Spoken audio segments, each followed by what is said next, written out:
नमस्ते सम्पूर्ण नेपालीमा। आज भन्ने विषय मेरो चाहिँ बारेन हर्के र रवि लामेछाने हो होइन। उहाँहरूलाई जसै भयो नि हामी निकाल्नुपर्ने हो होइन। खास विषय म यो कुरामा राख्दैछु। आज म भन्न केही गइरहेको छु कि मनभित्र फुटिरहेछ। धेरै कुरा मैले सुनेको बोलेको होइन, धेरै कुरा हुन्छ मनमा होइन। अब राजनीतिमा जे गर तिनीहरू पुरानो मान्छेहरू भयो होइन।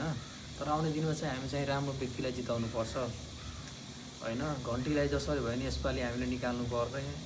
अनि त्यो माटो भयो एउटा त्यो अर्के सम्पाङ, उसलाई पनि निकाल्नु पर्ने होइन। जेन्जी पुस्ताले त केही गर्नु भएको छ होइन। त्यसमा हामी चाहिँ सबैजना सपोर्ट र समर्थन गरिदिनु होला होइन। उहाँ चाहिँ देशको लागि नो करप्सनको लागि उहाँ चाहिँ बलिदान दिनुभएको छ, जुन रगत बहाउनु भएको छ होइन। तपाईँहरू त्यसमा फुल समर्थन गरिदिनु होला, त्यही मेरो आशा र विश्वास तपाईँहरूप्रति गर्दछु होइन। तर एउटा कुरा भन्ने छु होइन, भन्न चाहन्छु म, प्रायः मान्छेहरूले अहिले पनि जुन पुरानो पार्टी लिएर म यस्तो छु त्यस्तो छु भनिरहेको छ कि त्यस्ता मान्छेहरू छ, अहिले पनि छ होइन। तर म उहाँहरूलाई भन्न चाहन्छु कि पार्टी सार्टी छोडिदिनुहोस् होइन।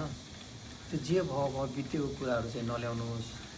अहिले चाहिँ जातिमा भेदभाव नगर्नुहोस्। प्रायः थारू भन्छ, म थारू हो, म मधेसी हो, म मुस्लिम हो होइन। त्यस्तोमा भेदभाव नगर्नुहोस्। प्राय भेदभाव हुनु भनेको पहाडी र मधेसी हो के। पहाडी र मधेसी, पहाडीले त मधेसीलाई वास्तै गर्दैन। यो त म कुरा सत्य भन्छु तपाईँहरूलाई के। त्यही भएर हेर्नुहोस्, देश चलाउनु छ भने नि सबै एकताजुट भएर देश चलाउनुहोस् के। भएन यसरी भेदभाव हरेक कुरामा गऱ्यो भने देश कुन दिशामा जाँदैछ तपाईँहरूलाई के थाहा, जनताले थाहा हुन्छ। म पनि विदेशबाट 3 वर्ष काम गरेर आएको छु। त्यो देशमा मैले सबै कुरा हेरेको, अनुभव पनि गरेको होइन। मलेसियाबाट आएको 3 वर्ष। अनि मलाई धेरै कुरा अनुभव के गरेँ मैले भन्दाखेरि नि, त्यो देशमा विदेशीहरू छ कि, कल कारखानाहरू सबै विदेशीहरू छ। अनि त्यही कल कारखानाले गर्दा गभर्मेन्ट पनि चल्छ होइन। र उता सबै जनताहरूको सेवा सुविधा पनि सबै कम्पनीबाट र उहाँको सरकारले दिन्छ। अनि धेरै सेवा सुविधा छ क्या। त्यही शर्त म भन्न चाहन्छु मेरो देशमा पनि होइन, रवि बालेन शाह र हर्केलाई उहाँलाई पो भन्न चाहन्छु, हो मेहनत गर्नुपर्छ आफ्नो देश बनाउनलाई होइन। उहाँलाई म भन्न चाहन्छु हाम्रो देशमा पनि कल कारखाना आओस्। विदेशबाट हाम्रो युवा कतै खाँडेमा जानु पर्दैन। म हर्के बालेन शाहलाई पर्सनलमा भन्न चाहन्छु, यो भिडियो उहाँलाई चाहिँ पुगोस् होइन। हाम्रो देशमा पनि कल कारखाना आओस्, विदेशहरूबाट ठुल्ठुलो कल कारखाना यहाँ पनि खुलोस् होइन। म मुख खुलेर भन्छु, यहाँ तपाईँको 12 घन्टा काम गर्छ यहाँको जनता। यति मिहिनेत छ, 12 घन्टा काम गर्छ। 12 घन्टा काम गर्छ तपाईँको यो कम्पनीमा यहाँ होइन। तपाईँले 40,000 नेपाली दिए पनि 12 घन्टा काम गरेर हाँसी खुसी बस्छ, विदेश जाँदैन होइन।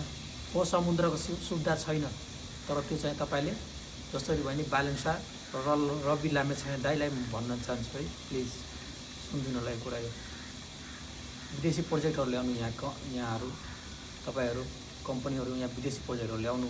हामी 40,000सम्ममा काम गर्न सक्छौँ 12 घन्टा। यहाँबाट माल कसरी उसार पसार गर्ने त्यो त तपाईँहरूले मेन्टेन गर्न सक्नुहुन्छ, मलाई थाहा छ, मलाई विश्वास छ होइन। यो कुरो चाहिँ तपाईँहरू प्लिज सकेसम्म आफ्नो मनमा राखेर, आफ्नो धर्कनमा राखेर यो जनताको आवाज सुनिदिनु होला। म त्यही चाहन्छु मेरो जनताको लागि विकास यहीँ होस्, देश विदेश जानु नपरोस् भनेर है। अब के छ नि, मनमा धेरै कुरा खेलिरहेको छैन। नेताहरूलाई म के भनौँ, नेताहरूलाई त देशै खाइदियो। अहिले पनि पुरानो नेताहरू म यसको म वफादार छु के छु भनेर भनिरहेको छ। त्यो वफादारले के गर्छ, आफ्नै विकास गर्छ, 2-4वटालाई त्यो जागिर लगाइदिन्छ। जागिर त के हुन्छ, कल कारखाना खोल्यो भने त्यसमा हरेक युवा घरबाट जागिर पाउँछ के। त्यो हामीले सरकारी जागिर पाइँदैन, चाहिँदैन के, चाहिँदैन। हामीले सरकारी जागिर हामीलाई चाहिँदैन। हामीलाई आफ्नै देशको रोजगार चाहियो। किन नेताहरूको पछि लाग्नुहुन्छ तपाईँहरू, देशको पछि लाग्नुहोस्। देश कुन हालतमा गइरहेछ, के स्थिति छ देशको होइन। सबै अहिले पनि खाँडी विदेश गइराख्ने के यो परायो। म पनि कहिलेकाहीँ लाग्छु फेरि बेकारमा आएको छु, म पनि जान चाहन्छु विदेश। है साथी हो,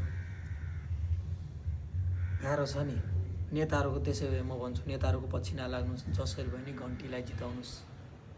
र उहाँलाई मैले आग्रह गरेछु, प्लिज विदेशबाट तपाईँहरूले कम्पनीहरू मगाउनुहोस् नेपालमा, हाम्रो तराईतिर कम्पनीहरू बसाल्नुहोस्। शिक्षा स्वास्थ्य र अटोमेटिक हुन्छ कि जब व्यक्तिले जब तपाईँको नि जब भनौँ न रोजगार पाउँछ, पैसा पायो भने अटोमेटिक तपाईँको शिक्षा स्वास्थ्य अटोमेटिक बन्छ। कम्पनीले जब शिक्षा माग्छ नि अलिकता पनि सबै पर्छ, स्वास्थ्य अटोमेटिक हुन्छ। त्यो तपाईँले पार्टीलाई जिताएर स्वास्थ्य र शिक्षालाई बनाउने होइन, त्यस्तो जितायो भने बनायो भने फेरि विदेशै पारा हो। त्यही म भन्न चाहन्छु है।